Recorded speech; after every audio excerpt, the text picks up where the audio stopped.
Episode 1. This Flight Tonight. The wind and the waves were one when she closed her eyes.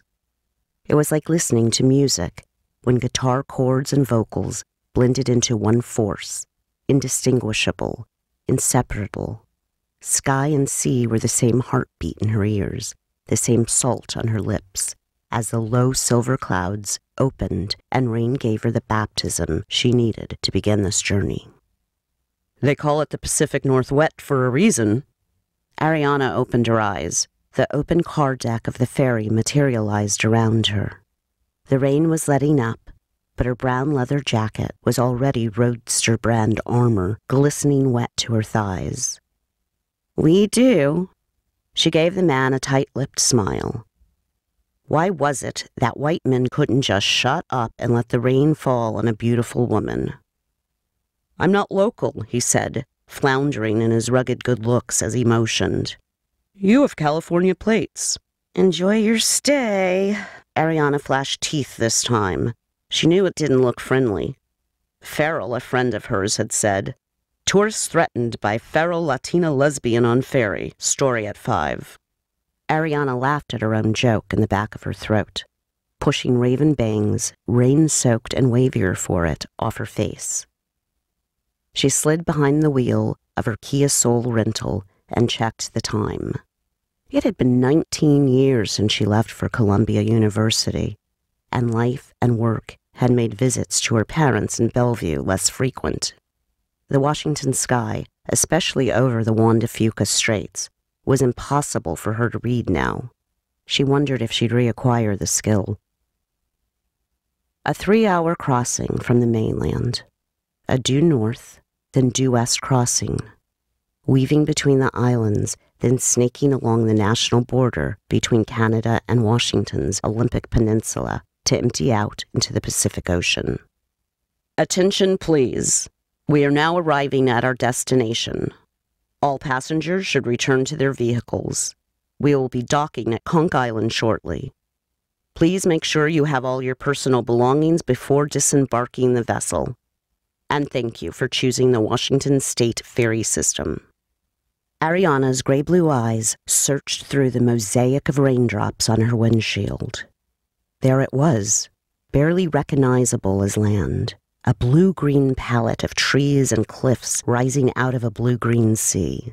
The most remote island of the Straits was actually 80 miles west of the rest, the last island before the open ocean. In an hour, maybe more if Route 13 was washed out along the northern bank, she'd arrive. The end of the line. The edge of the world. Mariel Cove. Ariana started her engine. Some people argue that speed is both a scalar quality and a state of mind. We wrap ourselves in layers of the world, insulate ourselves with our public personas, our academic accomplishments, our conquest and curriculum vitae. We move forward, onward, but so encapsulated we barely feel it. From our first tricycle to breaking orbit, we know we're moving, but we hardly comprehend the velocity at which we travel until the reality of conflict, of friction, forces us to face the speed bumps and potholes, the event horizons of messy, inconvenient, changeable life. Stop. The smartphone balanced in the cup holder blinked its holding pattern. Ariana slowed once again to accommodate the severe curve of the narrow road, muttering to herself, "And I've lost 80% of my readers?" She could hear Mitchell in her head. "Dumb it down, girl. No homo under 40 knows what a scalar quality is." Of course, Mitchell could only get away with that because he was gay as the summer day is long, 15 years over 40, and her boss. Docktown, the only incorporated town on an island of uninhabitable stone and forest preserves, was already more than an hour behind her. Its population of 4,000 was about the size of the Los Angeles neighborhood where she kept her condo. She hadn't bothered to stop and explore. Other than hosting the only way on and off the island, Docktown didn't interest her. Route 13 wove along the entire northern side of Conch Island, the two-lane road dropping into the sea on the outside edge that was only sometimes obstructed by a low guardrail.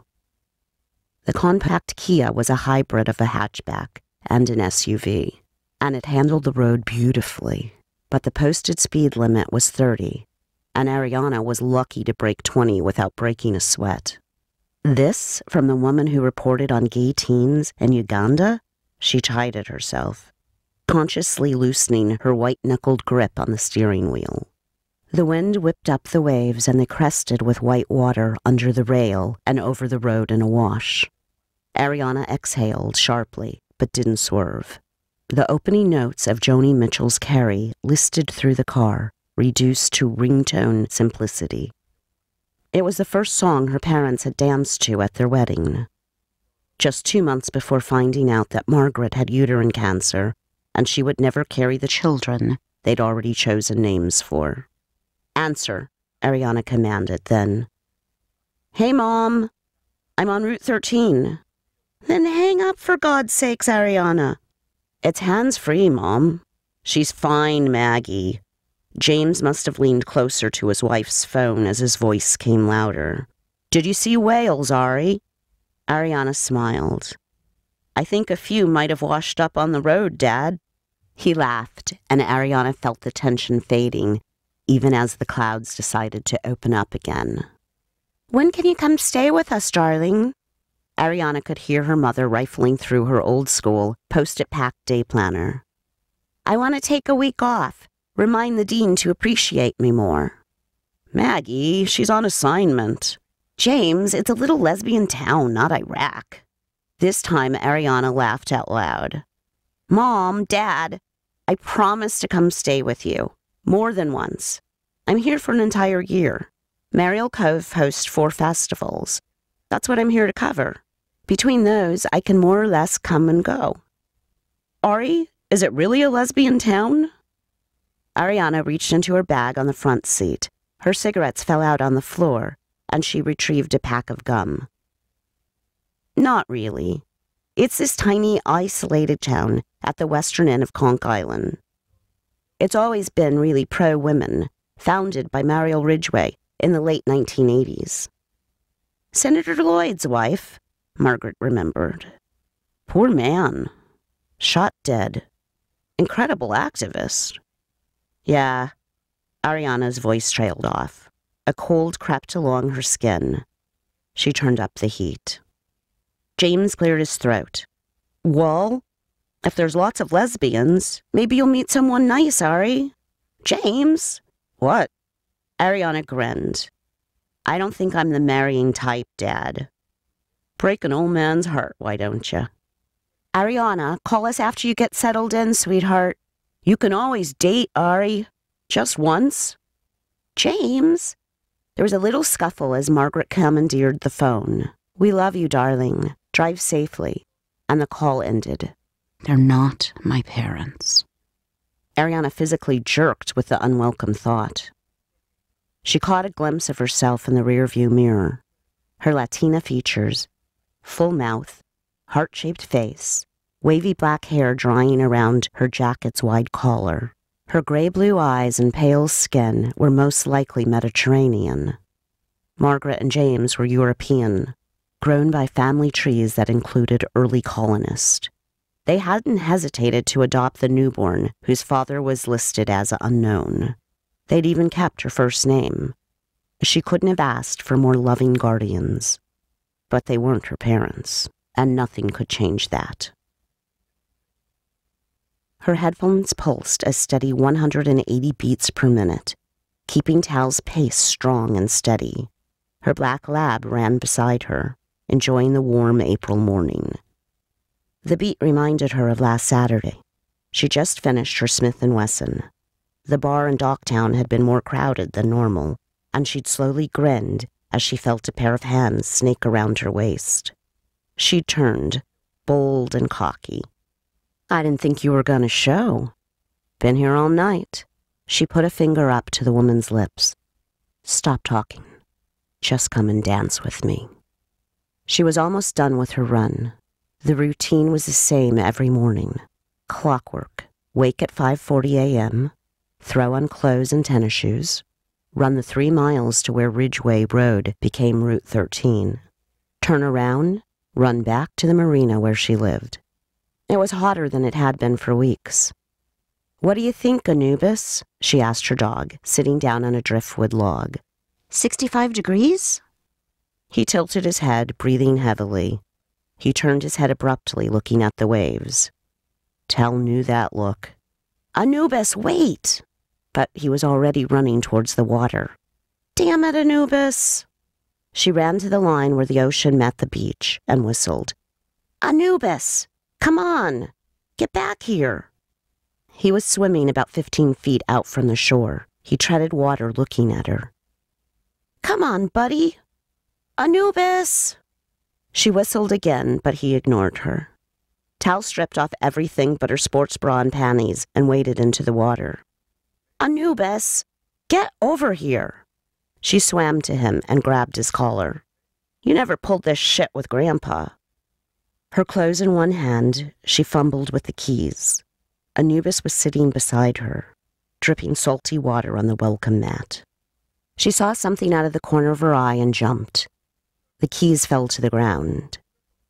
"Hi," Tal said awkwardly. Of course somebody would come by when I'm standing in my underwear. "The marina opens late today, at noon. Are you here for the Festival of Fire?" The other woman pulled out her phone and started typing. Tal grinned and touched her hand. "Sorry," she signed. "Pretty much everyone around here is hearing. I shouldn't have assumed." "I'm guessing you're closed," the woman signed back. She was tall, with messy blonde hair up in a ponytail. Her gray eyes were amused, glancing at the clothes that Tal had tucked under her arm to free her hands. "We open late today, noon to 4.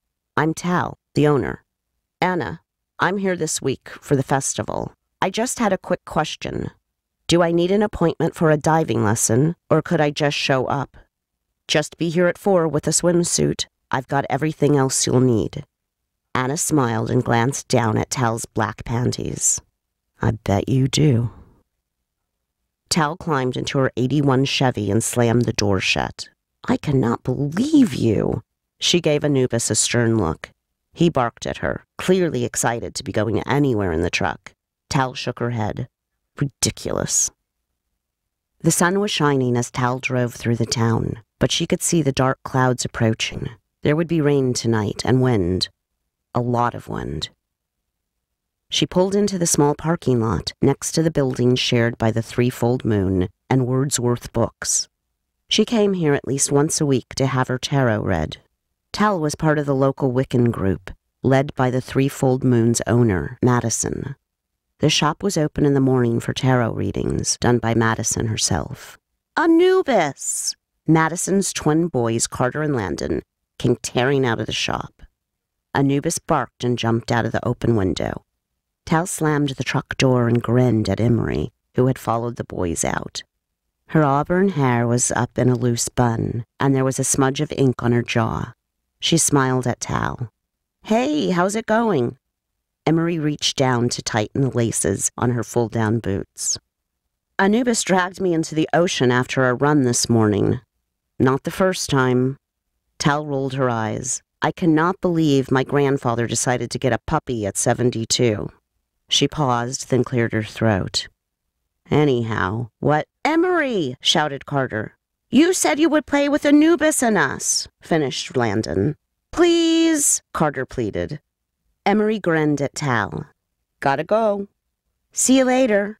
Tal gave them all a quick wave and walked into the shop. As she pushed open the door, the smell of lavender drifted around her. She looked around but didn't see Madison. Tal peeked her head into the back room. Madison was standing at a table, elbow deep in what seemed to be body butter. "Need a hand?" Madison looked relieved. "Could you turn on the water for me?" The sleeves of her sheer overshirt were rolled up past her elbows, and she was holding her arms out, away from the apron. "No prob," Tal laughed. "I don't think that faucet needs moisturizing." Madison ran her hands under the hot water. "So where were you last week? You never showed." She paused, grabbing some soap from under the sink. "I think it's the first time you've missed a reading since—" Madison glanced up, with her honey brown eyes wide. Tal's gaze was steady. She nodded. "Since grandfather died." Madison dried her hands and tidied the table she'd been working at. After a moment, Tal broke the silence. "I came by, you know." "What?" Madison seemed lost in her own thoughts. "I came by last week for my tarot reading." Tal smiled slowly. "You were preoccupied." Tal watched a blush spread across Madison's cheeks. Someone was saying that a leg couldn't be bent like that, and then someone else said that it could, Tal teased. And there was an inordinate amount of gasping and shouting, and Madison cut her off. "You didn't hear anything." "No, but I can read lips." Tal gave Madison a wink. Madison narrowed her eyes. "Let's start the reading." Tal grinned. "Absolutely." The first card is the Two of Cups. It means commitment, usually in the terms of relationships. Monogamy. Madison grinned at her. It was no secret in the Cove that Tal didn't date. Flirting, dancing, sex, definitely. But a relationship? Not happening. The second card is the Lovers. On the surface, this would suggest, of course, love. A romantic or sexual connection to another person. But this card is really about making a choice. It can be a choice between two lovers, or a decision to meld two conflicting parts of yourself. The Lovers show us a need to look into ourselves and listen carefully to our inner voice. Meditation, Tal asked. That will work, but you can hear it any time if you listen. You can be running, watching a sunset, making pasta. Madison smiled. Tal looked down at the cards. This was one of the reasons that Tal liked Madison. She never hesitated to use words like hear or listen. She never did that awkward, "Oh, no, sorry, I didn't mean," like other people did. She didn't treat Tal like she was deaf just because she was. She looked back up and nodded at Madison. Madison continued. The last card is the Hierophant. It stands for tradition, sometimes marriage, but also long-term relationships. The Hierophant can also represent a teacher. Tal nodded, serious. There was a pause, and then both women started laughing. This had already turned out to be an odd day. It figures that this, Tal gestured to the cards, would be my reading. Tal felt the vibration of the door slamming shut and looked over. Emery was walking, very slowly, towards Madison and Tal. The twins had wrapped themselves around her legs. Emery said she was tired, Carter told his mom. But we weren't done playing, Landon added. Emery dramatically stumbled forward, twisting her features into a look of agony before collapsing to her knees in front of Madison, skillfully avoiding the twins. She flashed a quick smile at her girlfriend and used her hands to guide Madison's face down for a kiss. Ew! Landon cried, jumping off Emery. Kissing! Carter shouted with disgust, following his brother back outside. That always works, Madison said, pulling Emery into her lap. They kissed again, and Tal stood. On that note, I'll be off. Circle on Monday? Madison nodded. 7 o'clock. See you then. Nice to see you, Emery. Bye. See you soon. Outside, Tal wrangled Anubis away from Carter and Landon. They waved as she pulled out of the parking lot. I need to make a choice about monogamous long-term relationships? Tal shook her head. My sister might be right. Maybe tarot is bullshit. Kennedy Barrett stretched across her bed like a cat, the muscles in her back and shoulders expanding and contracting beneath her white lace bra. Sunlight flooded around the trees and through the windows beside her bed, mottling her pale skin and blonde hair with patterns of leaves and branches. She had to be at work in less than an hour, but she couldn't find the energy to get dressed. She felt heavy, pressed too tightly against her down comforter. Her body was tired, but her mind was still spinning. She hadn't slept in days. She'd kept herself awake with regular hits of Ritalin, avoiding the endless, disturbing nightmares that plagued her sleep. But the drug wasn't lasting as long as it used to. She'd need something new soon.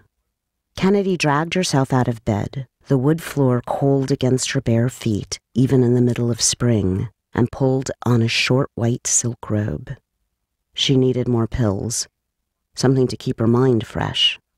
She only worked out of her law office in the Mariel Cove library once a week, so her day would be full of face-to-face meetings. She made her way to the corner of the living room where she'd set up an in-home office and pulled a small cardboard box out of a locked drawer. An assortment of prescription pills rattled as she set a handful of bottles on the coffee table before finding a half-empty bottle of Ritalin. She popped a couple pills. As she swallowed, she stroked 4 small, smooth remote controls in the back of the box. They connected to 4 dual stimulation vibrators that she had given local lovers since moving to the Cove. She had cut all 4 women loose, but kept the tiny remotes, symbols of her conquest, reminders that she was desirable and powerful, even in a slow, mind-numbing little town like Mariel Cove. She heard the tumbler on the front door click before her partner Kitty stepped into the house. Her rich mocha skin was flush from walking quickly. She was smiling. Kitty was always smiling, and holding a bag of groceries as she struggled to get her house keys back in the pocket of her men's-cut Levi's. Normally, seeing Kitty in the middle of the day would make Kitty want to pull the small woman close, run her fingers through her dark-cropped hair, kiss her from the top of her head to the soles of her feet, and over every taut, lean muscle in between. But not today. Kennedy felt a rush of annoyance. She didn't like being surprised.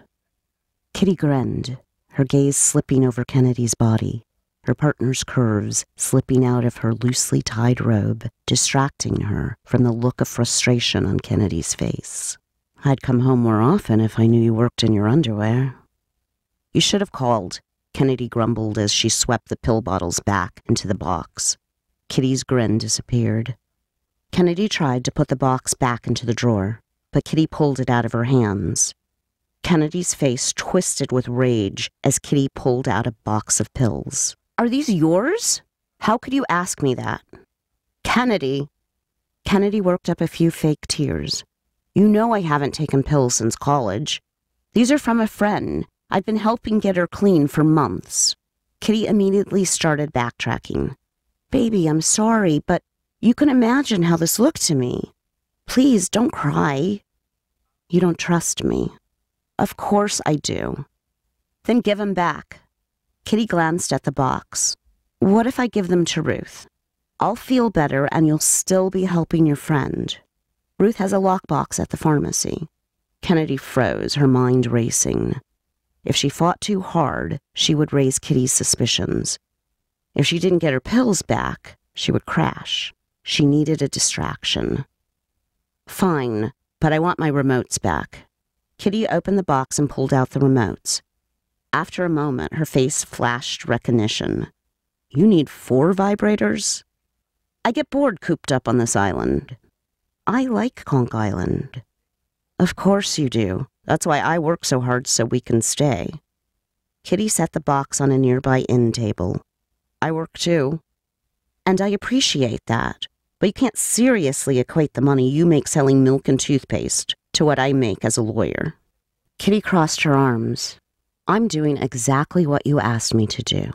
I'm not sculpting anymore, so I can help pay off your loan." "Lawsuit." "It was a loan. Now it's a lawsuit. If you hadn't needed to get away from the co-op, if you hadn't been stealing materials for your art..." "Kennedy, you know I wasn't stealing." "Which is what I proved in a court of law on your behalf. But it didn't fix everything, did it?" A pause. "Did it?" Kitty sighed and looked away. She shook her head. Kennedy took a deep breath. "Right. So I got us out of town, and now I'm paying the price." Kitty was quiet then. "I'm sorry, Kennedy." Kennedy felt a thrill of victory. She softened her face and walked slowly towards her partner. She let her robe shift off her shoulders as she pressed tightly against Kitty, running her fingers softly over her arms. "Oh, kitty cat, don't be sorry. Sometimes I miss it. Just you and me and the highway." She nuzzled in closer, letting her lips play across Kitty's jaw and ear. All those dingy hotel rooms and nights in the back seat of that old Ford. Kitty started to relax into Kennedy's arms. It wasn't so bad. "Remember how we trusted each other?" Kitty wrapped her arms around Kennedy, implicitly. Kennedy whispered in her ear, "Then trust me now." She reached for the box, and Kitty stiffened. "Kennedy, I can't let you have those pills." Kennedy pulled away, letting her face openly display her fury. Kitty sighed. "I don't want to fight anymore. We never used to fight like this." "You never used to treat me like this." Kitty opened her mouth to argue, but then shut it. "I'll see you tonight." And she left with a box. Kennedy's lips pulled back from her teeth in a silent snarl. Kitty never left first. She booted up her computer. If Kitty had her stash, she needed to make another, and she needed it fast. She started typing a note for Ruth. After the surreal ferry crossing and the harrowing, but admittedly picturesque drive along the northern bank, Ariana was still unprepared for what awaited her. There had been the crashing waves, the emerald green of islands, both inhabited and not in the strait, then the dense forest and rocky mountainsides along Route 13, the steadily increasing elevation, a waterfall roaring under a bridge that unceremoniously took the two lanes to one. But none of this stopped her breath from catching in her throat as she crested the last bluff, took the last hairpin turn, and caught her first glimpse of Mariel Cove. The ocean was cloudy jade green, fading to gray near the distant horizon. Unbroken waves, like a silk sheet stretched over the edge of the world. There were sea stacks, miniature islands, sculptures of stone shaped by the waves and winds, standing guardians, standing guard. The only line of defense between the vast expanse of bottomless sea and the cradle of land that the bluff overlooked. The waves in the bowl of the cove were bluer than the open sea, but the water didn't seem much calmer. As Ariana followed the road down until the cradle itself, she could see white crests and darker swaths, hinting of stones beneath the surface. The town was small, shops built along the curve of the shore, residential homes and bed and breakfast behind, with wind-twisted pine forest peppering the rising stone arms that enclosed the cove. The population was just over 100, and though it swelled to 5 times that during some of the festivals, you wouldn't know it today. It was a sleeping little waterside village, a quaint getaway, or a secret retreat far from the prying eyes that could follow a senator's wife. Ariana tapped her phone and activated a preset on her map app. Destination 2 Ridgeway Road, Mariel Cove, Washington, confirmed the decidedly female app narrator. Home sweet home. Something in her own voice made Ariana frown. Hope? Sarcasm? Had she become so jaded before 40? It was 2013, for gracious sakes. She was single, healthy, respected in her field. She would not fall apart, damn it. The road switched back and sloped down so dramatically, Ariana was surprised her ears didn't pop. She was driving at sea level again, but there was no guardrail now, just the stone bluff rising to her left and the waves breaking against the boulders to her right. She lost sight of the town as she took another turn, but slowed as she passed the first house, or what was left of it. It had been a nice home at some point in the past. Rustic and classy, with exposed wood and modern lines, but only solitary timbers stood upright now, lonely totems flying shards of architecture like flags. It looked like the attack had come from above. A rock slide with massive stones still occupying the floor plan and tumbled and stacked in the sea on the other side of the road as well. With only one road in and out of Mariel Cove, a slide like that would have shut the town down. No one would have gone anywhere until the road was cleared. How's cell reception around? Ariana's thought was interrupted by her phone chirping. 4 bars, dropped to 1, dropped to, out of service. Great. Thinking about being stuck in this tiny town, and entirely unsure whether that prospect was appealing or horrifying, Ariana almost missed the carriage house tucked beneath an overhang of stone, nestled next to the ruins and rocks like it was prime real estate. The little house was 1 story with a porch built of driftwood and walls the same white silver wood from the wind, salt, and rain. There were a few old bicycles in the front yard, an ancient VW Bug brush-painted green, and what appeared to be sage grass growing out of a combustion engine balanced on a massive cedar stump. There was also a wind chime made of wrenches and a macrame hammock woven from rainbow-colored hemp. "Welcome to Mariel Cove," Ariana murmured to herself, "where podunk meets queer. Route 13 becomes Ridgeway Road." Ariana jumped as her phone grew a pair of bars, and she drove into the town proper. She made mental notes of the locations she'd frequent during her stay. The brick library, big for a small town, the general store, everything from tampons to tarpaulins, no doubt, a cafe with roses and pampas grass encircling an outdoor patio.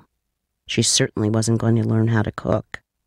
There were a few other shops, a bookstore with crystals and candles in the window, a tiny tourist office decked out for next week's festival, a jewelry store that also repaired clocks and dabbled in pawn for quick loans.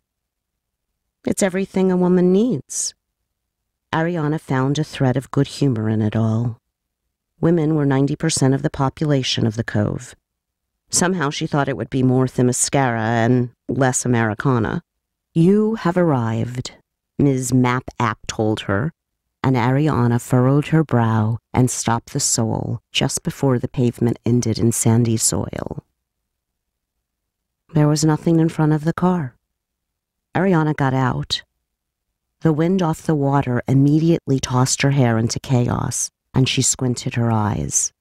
From inside the cradle of the cove like this, the sea stacks gave an even stronger impression of guardians.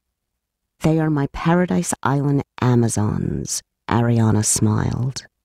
The air smelled like rain and stone, if stone smelled clean and sharp, with a trace of iron like blood.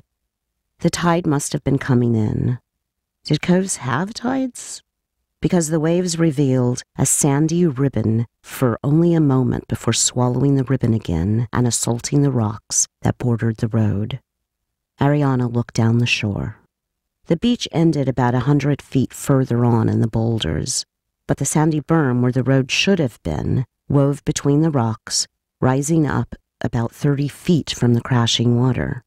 "You're kidding me." And there was 2 Ridgeway Road, or, as the rental company had called it, Ridgeway Manor. A 1.5-story home, all honey gold wood and huge glass walls. The house was built at the very end of one stone arm, jetting out into the sea, almost embracing the cove, nestled just inside the circle, as close to the sea stack guardians as one could be. But how did someone get there?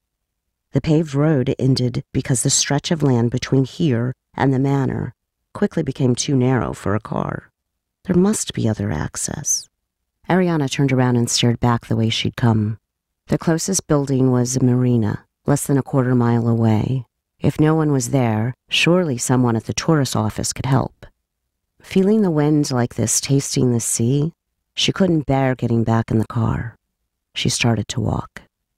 The Mariel Cove Marina had maybe 100 slips, with a few sailboats, motorboats, and a small army of paddle boats and kayaks for rent. The office, and presumably the owner's home right beside it, were both rustic natural wood style that Ariana was beginning to associate with the Cove. A hand-drawn poster in the office window advertised dive lessons, with a sketch of the Cove with its watchful sea stacks beyond. The office door was unlocked and Ariana heard laughter, soft and low, when she entered the lobby.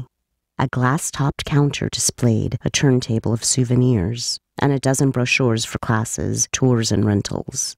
On the walls hung twisted driftwood and a painting of the Cove with racks of dive suits to one side. The office was neat, professional, and completely unstaffed. Not even a bell on the door or the counter. Low laughter again. Ariana walked across the wood floor. Her boots didn't make a sound. Perhaps the owner was on the phone. One entire wall was covered in framed photographs. The slips in the Cove, both recently and decades ago. Some of the photos were striking, composed to turn the lines of a sail or the shape of the sand or even two women kissing on a paddle boat into iconic symbols of this place.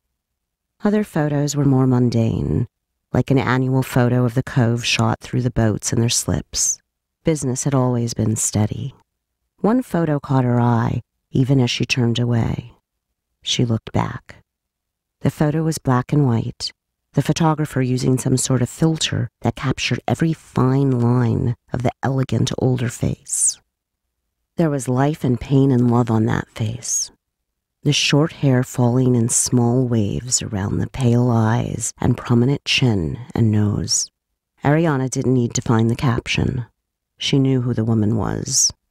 This time, the laughter was clearly two women, and Ariana spun towards the sound, almost laughing with them. Really? During business hours? Ariana walked the length of the counter and around the end, hesitating for only a moment before she walked through an open threshold into the back office. The office was all windows overlooking the slips and the water. A woman with high cheekbones, light chestnut skin, and hair almost as dark as Ariana's sat at a worn desk, tipping back in a high-backed chair. A small black woman, wearing a crimson do-rag, dozens of beaded braids falling down her back, perched on the edge of the desk. Their hands flew through ASL faster than Ariana could follow, even if she had been fluent. "Excuse me." The smaller woman turned and looked at Ariana. Her face went almost gray as she half tumbled off the desk. "Celeste, where are your manners?" The other woman stood, amused, and extended a hand as she crossed the distance. "Tell Ryan, proprietor, can I help you with anything today?" "I hope so. I'm renting to Ridgeway Road, but I'm not sure how to get there." They shook hands. Tal's grip was strong, but not overpowering. She had a comfortable smile that wasn't condescending. "It's all right. We all call it Ridgeway Manor, and there's only one way there, the path from the road." Ariana's jaw dropped. The sandy trail between the rocks? Tal laughed, and her smile grew. "The property manager didn't tell you, I guess." "Yeah, you can park in the marina lot, but you'll have to hike in from there. It's about a mile." Tal searched her face, probably trying to get a read on this new woman in town. "Do you need some help?" Ariana wiped her hands over her face and laughed a little to herself. No, thank you." Hiking gear into a remote location was all part of the job. She'd just assumed, not this job. "I think I'll check out the cafe before I hit the trail." "Do they make a good cup of coffee?" "Best espresso on the island." Tal tipped her head. "And Monday through Thursday? The barista's not bad either." Ariana couldn't help but laugh with Tal. Gracious, this really was the little town of Lesboland. "Thank you, Tal. I'll stop by again soon. I'd love to book a tour of the sea stacks." "The Seven Sisters," corrected Tal. "Of course they are." Ariana shook Tal's hand again, then leaned to the side to meet eyes with Celeste. The petite woman in her low-boy jeans and sleeveless t-shirt still stared at Ariana with a mix of surprise and wariness. Out of practice, Ariana signed slowly. "Nice to meet you." As Ariana left the office, Anubis poked his head out from under the desk and gave a half-hearted bark. "Now you tell me?" Tal ruffled his ears. "Go back to sleep, buddy." She looked over at her mechanic best friend with bemused confusion and signed. "And you? Wake up. She thought you were the deaf one." Celeste shook her head, trying to clear it. She gave Tal an apologetic half-smile. "You didn't lose your hearing until you were 15. Then years of speech therapy. You fool everyone but me." But Celeste's smile faded, and she stared at the empty space where Ariana had been. Tal furrowed her brow, touching her shoulder. "Celeste? Tal, I know her." Tal held up her palms and shrugged. "Of course you do. She's Ariana Trenton, the lesbian Anderson Cooper." Kennedy stared at the clock, her short, manicured nails drumming against her cherry wood desk. She let out a frustrated sigh and rolled her shoulders as her muscles tensed. She hoped Ruth had gotten her message. She never risked calling or emailing. She didn't want to leave a traceable trail. But leaving printed notes for Ruth meant waiting for Ruth to find them. She was starting to get a headache and her vision was blurring. She could feel her anxiety rising, her dark thoughts buzzing in and out of her consciousness. She was coming down. If she didn't get something soon... She stood and paced her small office, her heels thudding against the carpeted floor. She followed the line of the tall floor-to-ceiling curtains that covered the 2 interior glass walls that looked out onto the Mariel Cove library. The curtains were mostly closed when she was in her office. She liked her privacy. She also liked the sensation of the heavy fabric against her hands.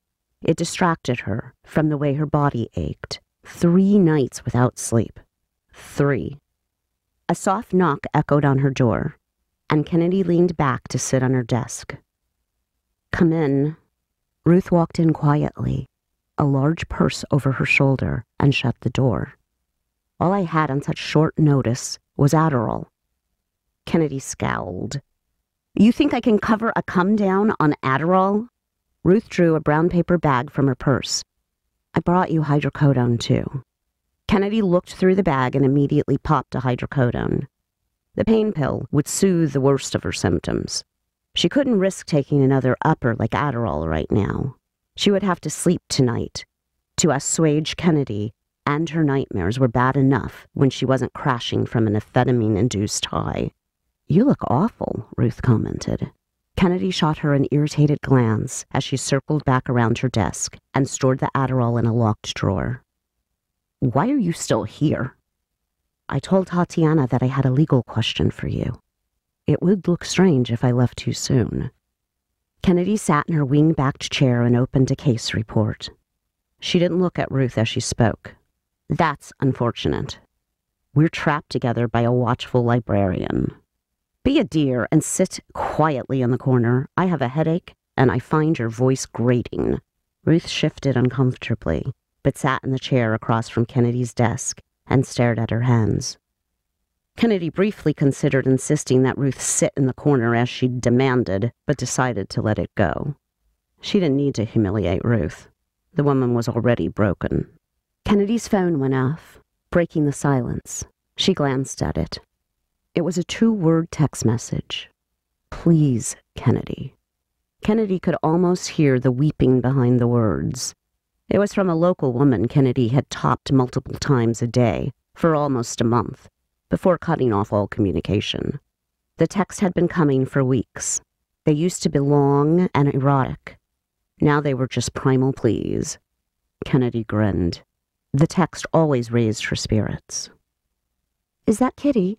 Kennedy looked up from her phone at Ruth, the fire in her glare making the other woman shift in her seat.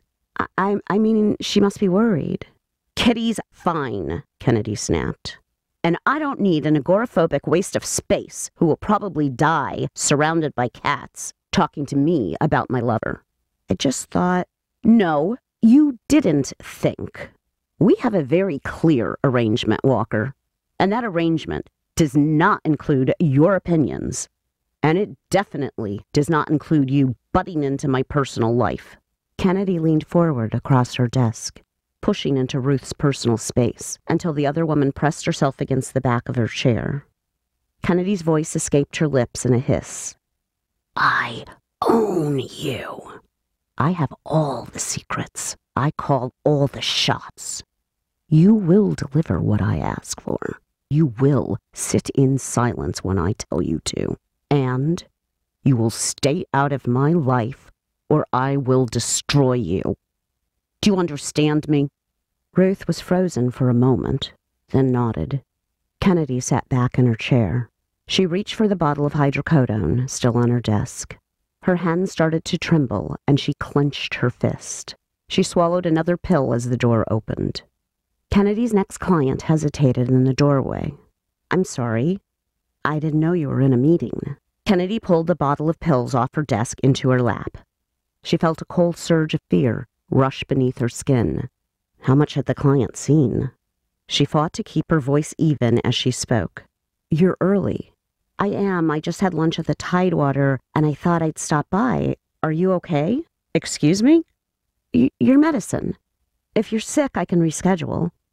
Kennedy managed a friendly smile and shook her head. No, I'm fine. Just prone to headaches. Would you mind waiting outside until Ms. Walker and I have finished? Yeah, of course. The door shut, and Kennedy's smile disappeared instantly. She glanced at Ruth. Ruth was staring at the door, too much understanding in her eyes. I expect you to make a note in my records that you're supplying me with migraine medication. Ruth nodded without looking at Kennedy. Good. Now leave. And next time, lock the damn door. Ruth swept out of the office and Kennedy let out a deep breath. She knew Ruth had seen how unsettled she'd been when they'd almost been caught. She made a mental note to keep a closer eye on the pharmacist. Kennedy threw the hydrocodone into the locked drawer with the Adderall and called for her next client. It was Tuesday, and the registration for the Cove's Beltane Festival, the Festival of Fire, wasn't until Saturday, but the staff and the speakers for the festival had apparently begun arriving already, as the cafe was bustling with far more activity than the quiet streets had implied. The warm hum of women talking put Ariana immediately at ease. Cafe was probably the wrong word, really. The homey, welcoming restaurant was open and inviting. All natural wood, chrome, and earth tones with a high ceiling. There were shelves of fine coffee and tea for home brewing, a full-service espresso bar, gourmet pastry, and not one, but 3 stone pizza ovens built into the back wall. There were a few nautical accents, hand-tied fishing nets, where caramel-colored glass floats, starfish, and seashells nested, and more than a dozen paintings of the Cove, of women, of storms rolling in over the Seven Sisters. Ariana took a deep breath and savored the rich scent of good espresso, savory oregano, garlic and basil, and the sweet hint of cinnamon Danish with apple compote. Welcome to the Tidewater. A woman with flaming copper hair greeted Ariana before she'd taken more than a couple steps. Taller than Ariana, toned and covered with freckles, she was maybe in her early 50s, with almost turquoise emerald eyes. Roisin Moran, the owner. Ariana. Ariana shook the offered hand, glancing around again to show appreciation of it all. You have a beautiful place here. Roisin smiled wider. My pride and joy. She motioned to the espresso bar with a friendly, good-natured wink, as well as my daughter, of course. Ariana laughed and looked over. Her laughter caught. The barista standing behind the bar was staring at them. She was as tall and fair as her mother, but her hair was brown with golden highlights, long and cascading over one shoulder and down her back. A gray-green fitted long-sleeved V-neck made her eyes such a brilliant green. Ariana could tell the color even 10 feet away. Roisin laughed a little under her breath. That's Aiden. And she's off in 5 hours. Ariana started and put a hand to her face. Oh no, But suddenly, Aiden was standing with them, one hand on her mother's arm protectively. Is there a problem, Mom? The way Aiden's gaze assessed Ariana wasn't altogether friendly. Roizen seemed as baffled as Ariana. "This is Ariana, Aiden. She's early for the festival." Roizen gave Ariana the most apologetic half-smile. "She was about to order an espresso. And a cinnamon Danish," Ariana offered, trying to read Aiden's steely expression. No, she wasn't. Aiden actually moved a little in front of her mother. But when her eyes met Ariana's, Ariana couldn't help but hold her breath. "Tal called me. You're an investigative journalist for QW Magazine. You think you have a human interest angle here?" "Aiden, she didn't..." Aiden took her mom's hand and squeezed it. "We don't need her, Mom." Ariana held up a hand, her heart beating in her chest far harder than the situation warranted. "Can I explain?" "You can try." Aiden lifted her chin, her distrust evident. Ariana took a slow, deliberate breath. But gracious, Aiden smelled good. Tal Ryan is right. I am a journalist for Queer World. I've investigated issues pertinent to the queer community all over the world for more than a decade. Aiden shot her mom a quick glance of confirmation, but Ariana cut it short. I've witnessed gay men put to death for their crimes. I've seen queer teens entrapped and beaten by what passes for police. And that's just in the last 6 months. Ariana watched Aiden's expression change, watched the fight drain from her eyes. I've asked my editor, Mitchell Polanski, for a different assignment this time out. Something less intense. After 12 years, I felt he owed me a favor. Her voice was steady, without judgment or bitterness. After all, almost all of it was true. I've been assigned to Mariel Cove for 1 year to cover the 4 festivals. I don't cook, and I suspect I'll rely on the tidewater so I don't starve.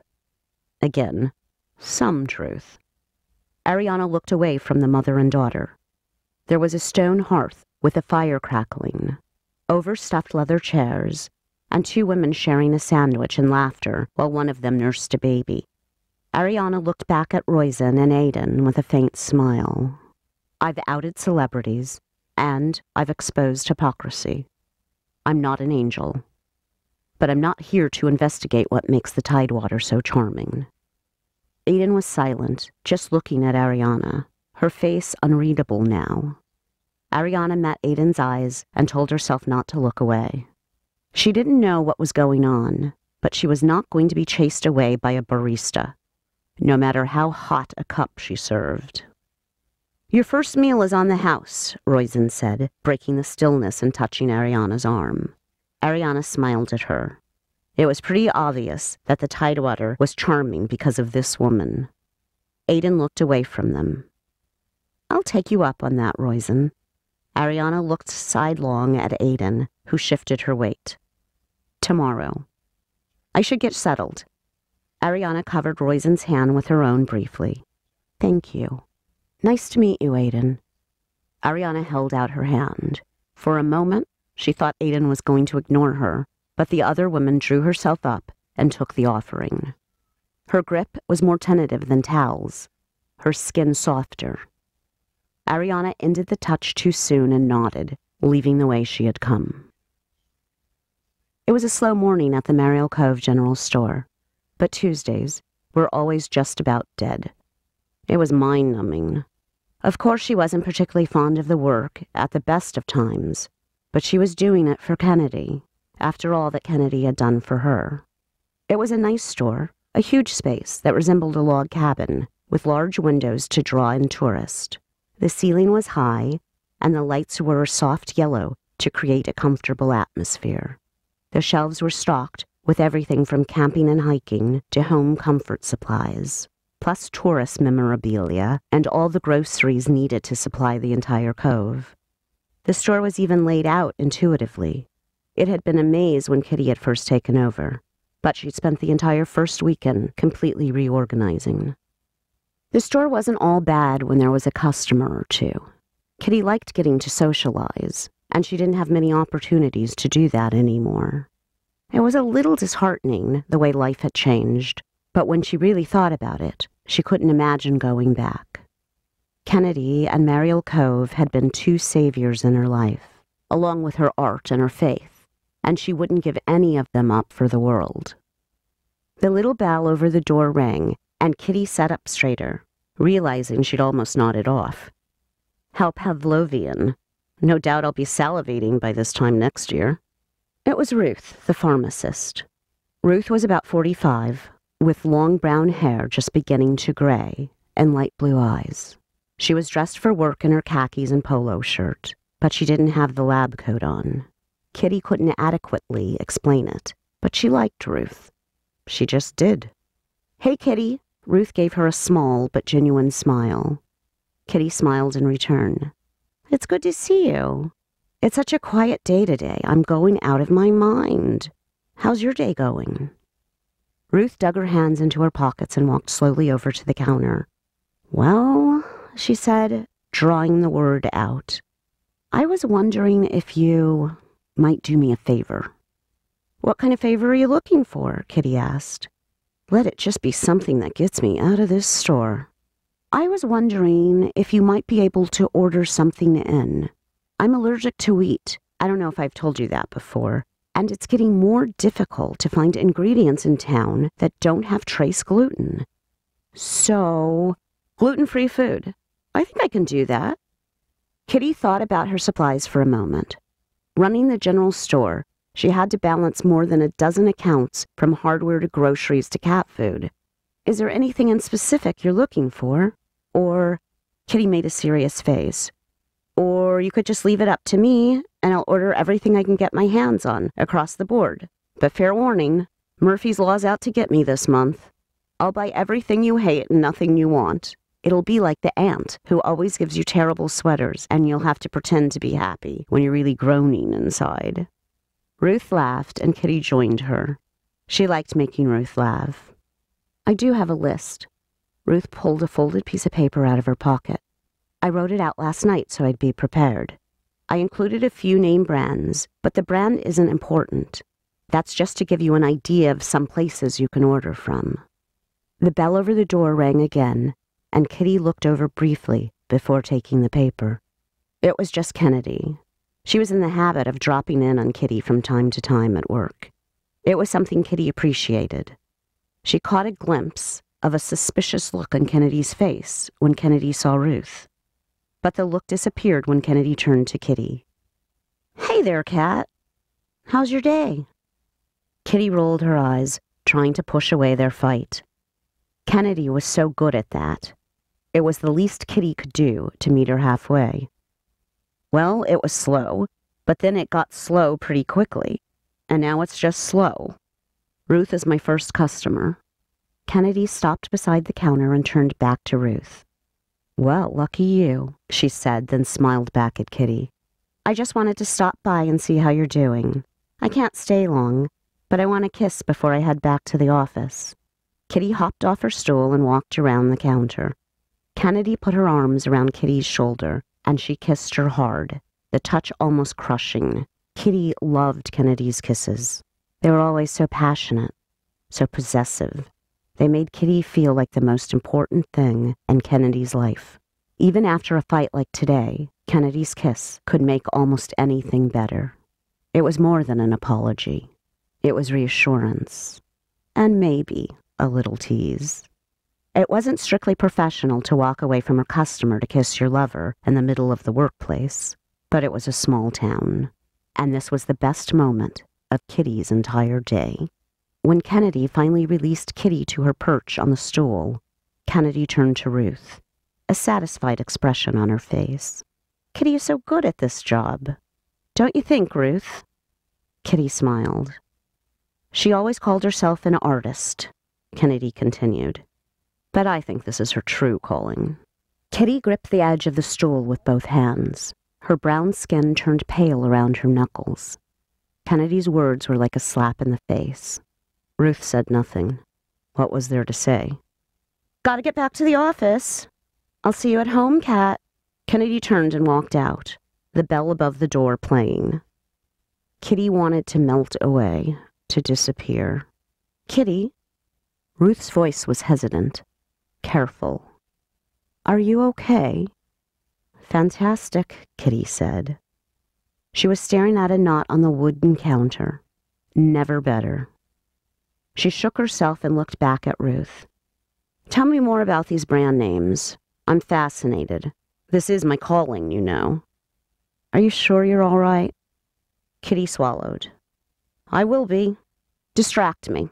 Let's talk gluten-free. Ruth nodded and put her hand out to touch Kitty's fingers. Kitty looked down at their hands together, white and black, like her hand with Kennedy's, but so different. She looked back up at Ruth, and then down at the shopping list. So, gluten-free banana nut muffin mix. Oh, that sounds really good. Tell pulled herself up out of the frigid water and onto the dock. Let's get inside, she signed. The rain came down at an angle, beating a snare drum rhythm against her side. Anna was already ahead of her, jogging to the door. Tal caught up and touched her shoulder. We should take off our wetsuits out here. If I have to replace the carpet one more time from the water damage, I think my insurance will drop me. Tal grinned, and Anna nodded. They stripped down to their bathing suits and stepped inside. Is it normally like this? Anna wrapped herself in an oversized gray towel and continued without waiting for an answer. I've never dived in water this cold. It's only 50 degrees, but you feel it to your bones, Tal laughed. Sometimes, when I bring people out, they think I'm crazy once they feel the water. She stopped to put on her fleece jacket.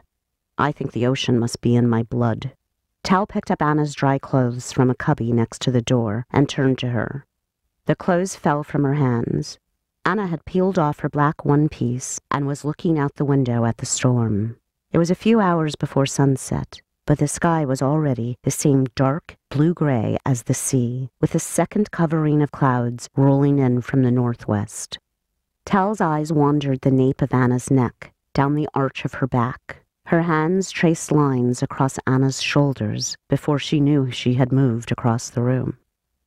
She felt Anna's contented sigh, the steady beat of her heart, and the quickening measure of her breath.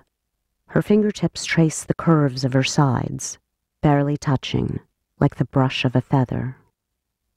Anna's head fell back against Tal's shoulder, and Tal kissed down her neck, her pulse jumping under her skin. Anna turned, her lips finding Tal's, hungry and wanting. Tal moaned and pulled Anna closer. Anna's arms wrapped around Tal's neck, and she leaned into the kiss. Thunder shook the building, and both women jumped. Tal looked out of the tall window at the marina, then back at Anna. She pulled her hands away from Anna's chilled skin. I have to check the boats, make sure everything's secure before the storm hits. Her face was sincerely apologetic. Anna touched her cheek, then kissed her again. I'll find your shower. Meet me there? The hot water ran down her face as Tal threw her head back, hands entwined in Anna's long blonde curls. Anna drank her down like river water, kneeling before her, hands gripping Tal's hips. One hand moved between Tal's thighs, and Tal cried out as Anna slipped a finger inside her. Tal reached out, trying to find something to grab onto, but she found only cold, slick tile. She felt her knees grow weak, and she knew she was close. Anna pushed inside her again, a little deeper, and Tal almost came. She fell to her knees, tilting Anna's face up to see her. No, please, not yet. She kissed Anna, deep and hard, then kissed Anna's chin and cheeks, covered in her desire. Anna was still wet from the shower, hot and dripping on the hardwood floor of the bedroom. Tal pressed her up against the cold glass of the French door and reached down between their bodies, finding Anna slick and ready. Thunder shook the house now, and they gasped together. Tal moved against her, then shouted as Anna's nails ran down her back. Lightning flashed, illuminating the sky through the window above Tal's bed. Anna was standing, adjusting the leather straps of the harness against her hips. Tal was lying back, watching the light play against the lines and shadows of Anna's body. Anna looked up at her. When Anna's gray eyes caught Tal's green ones, Tal sat up. I want you to hold me down, she signed for her. And then I want you to fuck me. The storm continued to build, rain falling heavy now. The leather harness lay on the floor. Anna's hips thrust against Tal's mouth, her hand gripping Tal's. Tal pulled her even closer, feeling her wet thighs against Tal's cheeks, and breathed her in. She felt Anna's pulse against her tongue. Tal moved against the same sweet spot, curling and fluttering her tongue as Anna grew harder. She was close. Tal's deep brown hair mixed with Anna's pale curls, still damp from the shower. Tal straddled Anna on the bed, Anna's hand moving against her. Between them, she pulled Anna against her, and all she could feel was her skin pressed together. It was as if her entire body was on fire. A fire that traveled through her muscles, making her ache even more. She moved against Anna's fingertips faster, her body telling Anna everything she wanted. Tal could feel it, coming closer like a wave she could see on the horizon. It ebbed and flowed, rippling down her body. She opened her eyes, looking past Anna to the ocean beyond her window. Lightning flashed. Her breath caught. Almost. Then the thunder shook the house hard again. The lights went out, and Tal shouted, her orgasm crashing down around her, her eyes locked on the sea. Ruth was glad to be home from work and excited to try a new recipe. She opened her front door slowly, despite the heavy rain buffeted her, sticking her foot through the door as it opened. No furry little head bumped her foot in greeting. The cats weren't there. Ruth threw open the door. Kennedy sat on her couch. "You're late. I don't like it when I have to wait." Ruth was stunned. She looked around the room and saw the back door standing open. Oh my God, I hope they haven't gone far. She glared at her unwanted visitor. "After everything today, Kennedy, your demands, what you said to Kitty, I've had enough." Ruth drew herself up. "How did you even get in?" "Is that any way to treat a guest?" Kennedy almost purred, her tone warm but saccharine. "Put your things down. Offer me a refreshment." "You're not my guest," Ruth retorted. "You're trespassing." Ruth moved towards the home phone. "I'm calling Ria." Kennedy's expression went cold. "I'd hoped to have a civil conversation, but it seems that's beyond you. So I'll just say what I came here to say." Kennedy stood, crossing the distance between them, surprisingly fast. "Watch yourself. And stay away from Kitty. You never know when bad things might happen." Ruth straightened at the threat. "You had to come to my house to tell me that?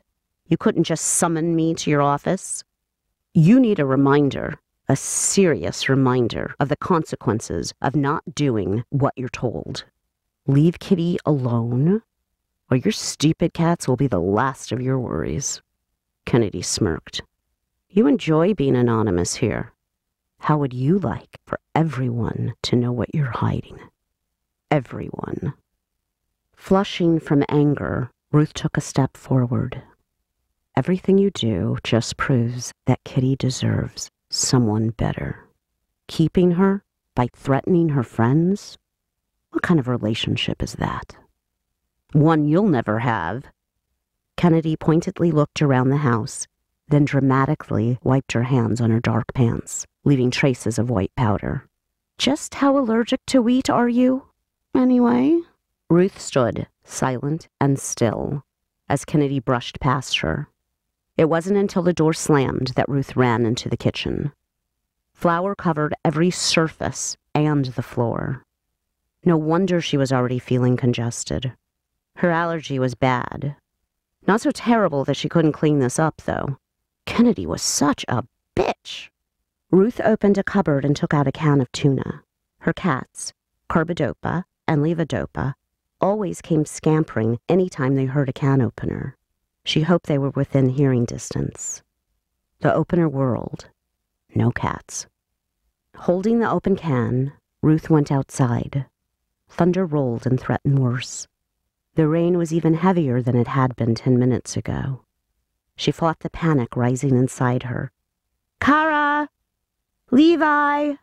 I have your favorite!" She took a few steps into the yard, but the darkness and rain made it hard for her to see. "Come on, guys! Come on! Please!" Her heart in her throat, she continued to walk around the yard, calling for the cats. She was soaked to the skin in minutes. 7-year-old littermates, Ruth had adopted them from the SPCA in Docktown when they were 6 months old. They had stood by her through the tough times, and they didn't care how much money she had. As long as they got tuna every so often, they were happy. When a flash of lightning lit the sky, Ruth realized she had to go inside. Hopefully the cats were smart, hiding somewhere dry. Ruth didn't bother to change out of her wet clothes. They'd be covered in flour no matter what, and got a dust mask out of the closet. She was on her way back to the kitchen when she stopped suddenly and looked into her bedroom. The bed had been pulled down and all of the dresser drawers and closets had been opened. Everything was covered in flour. Ruth leaned back against the wall as her legs gave way. She slid down to sit on the floor. She started sobbing. Why? Why would Kennedy do this? Kitty and I are only friends. And then her thoughts changed, became more hopeless. Oh, Levi, Kara, please come back. Please, kittens. I need you so much. Ruth realized she must have fallen asleep when she woke to her leg vibrating. Carbidopa and levodopa were happily eating the tuna out of the can Ruth had carried with her and dropped by her foot. Even though she knew he hated it, she picked levodopa up and buried her face in his fur. "Thank you, Levi. I'm so glad you came home." He fussed about being held as always, and that reminded Ruth of the work that still needed to be done. Kennedy may have wreaked havoc in her house, but it only made Ruth more resolute in helping Kitty any way she could. "Come on, kittens. Let's do some cleaning." Ruth pushed herself up. She snapped on the lights. At least she had power. "Laundry, then the kitchen. Okay? We'll have fresh, warm sheets in a couple hours to sleep on. We'll need it after cleaning the kitchen." She looked at their feline expressions and laughed. "Right. I clean, you supervise. And you get the best spot on the bed. What was I thinking?" Ruth moved through the house stiffly, putting the dust mask on over her face and grabbing some latex gloves. She went to the living room and shut the back door to keep the cats inside. "I need to ask Kitty to order me new locks." It wasn't large. It wasn't a grand estate house. It was a story and a half. Living room and kitchen open to each other on the first floor.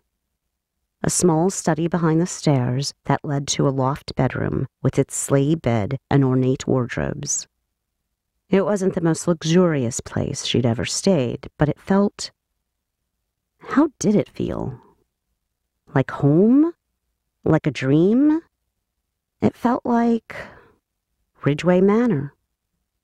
Ariana stripped out of her dripping jacket, the light brown leather streaked dark with rain, and turned on the gas fireplace.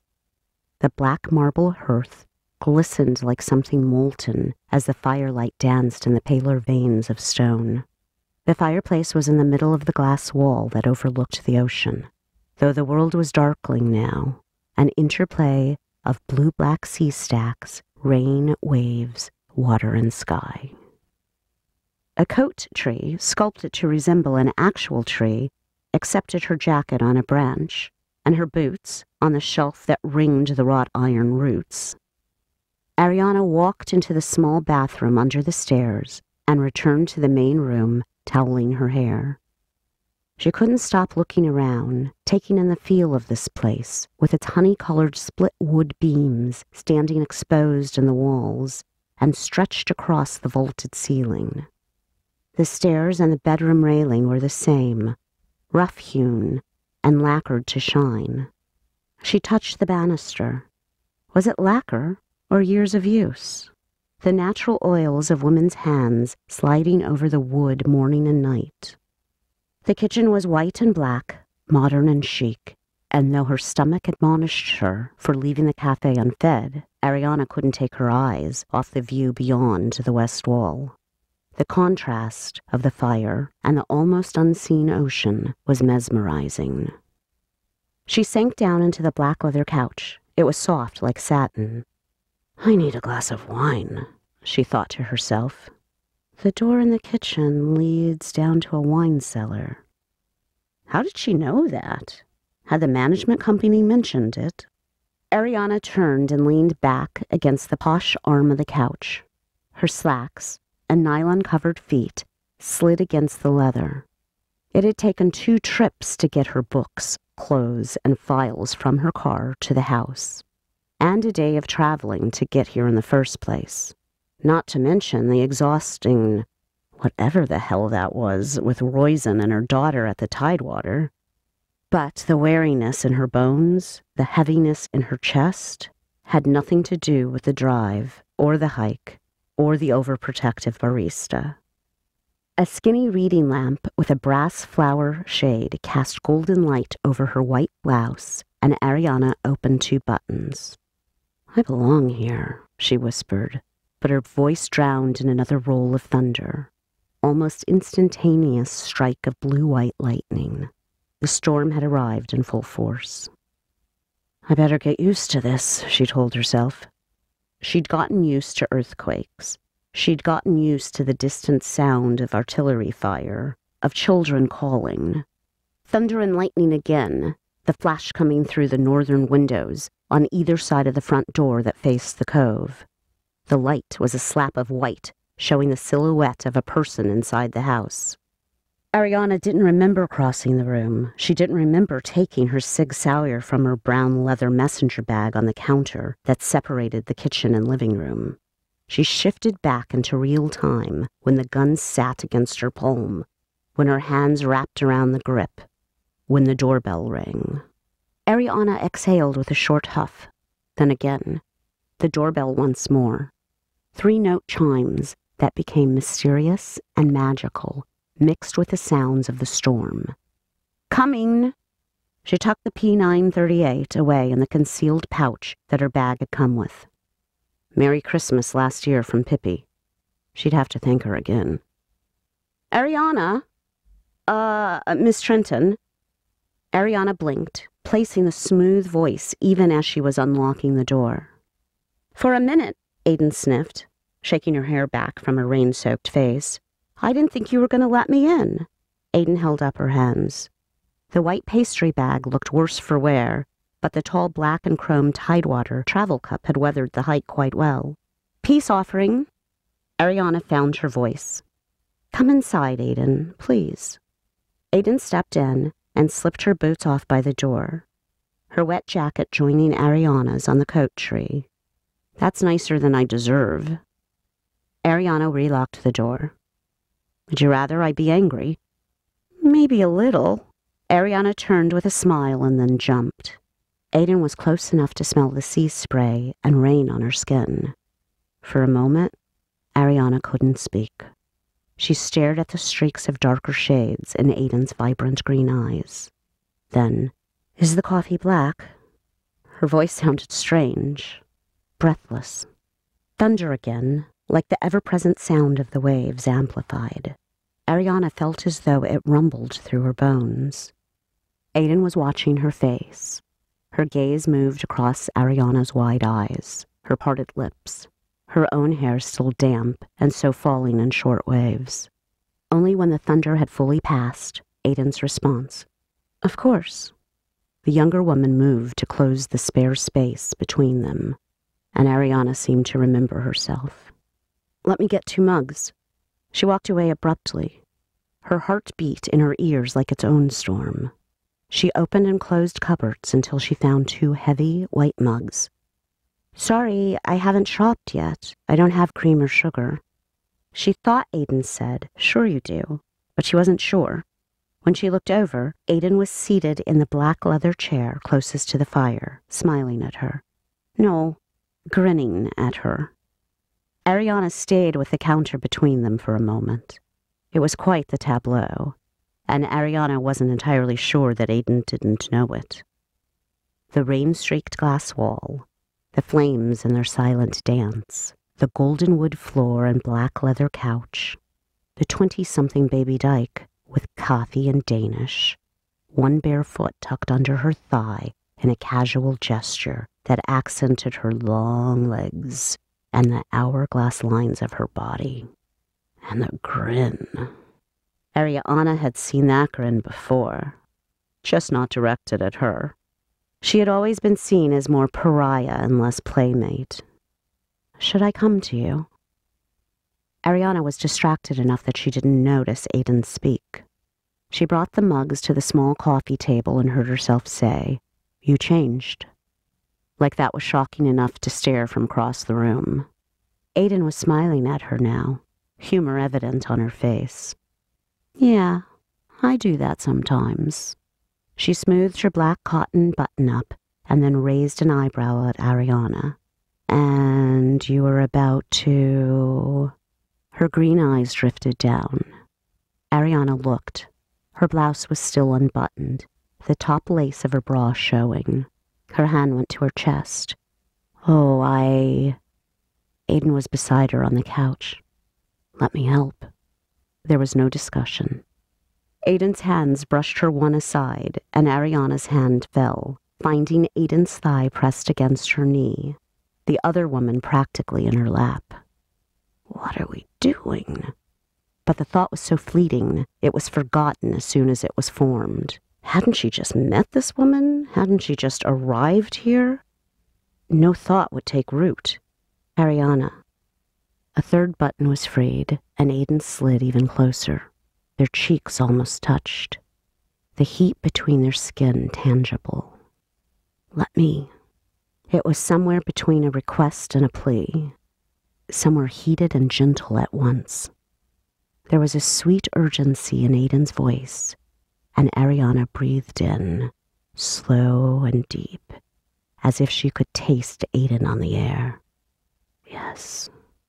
Aiden made a low sound of appreciation.